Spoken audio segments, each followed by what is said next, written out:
Un grande botto, sembrava quasi un terremoto.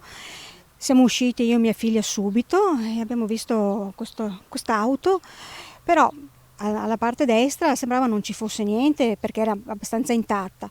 Alla sinistra, no, purtroppo siamo stati qua finché l'hanno portato via, però più di tanto non abbiamo potuto fare.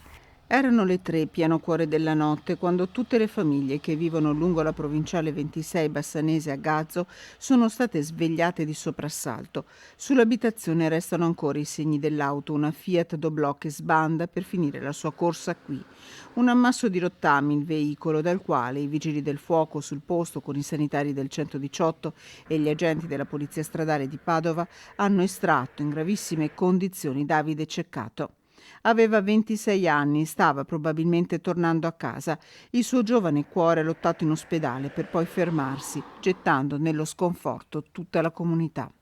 Abita qui vicino, per noi, sa, come si diceva una volta, i ragazzi della contrada, per noi è una cosa troppo grande, troppo, troppo. Fatica a trattenere le lacrime chi Davide l'ha visto crescere, giocare, ridere, diventare giovane. Una giovane vita spezzata a 26 anni, 5 in più di Alberto Moretti, che, 21 anni, a una manciata di minuti dalle 11, correva con la sua moto a Galliera Veneta, il suo paese. Un'auto condotta da una quarantenne di Tezze sul Brenta stava uscendo dal centro commerciale lungo Strada degli Alberi quando si è scontrata con il Centauro. Per Alberto Moretti non c'è stato nulla da fare. La ricostruzione dell'incidente è affidata agli agenti della polizia locale di Cittadella.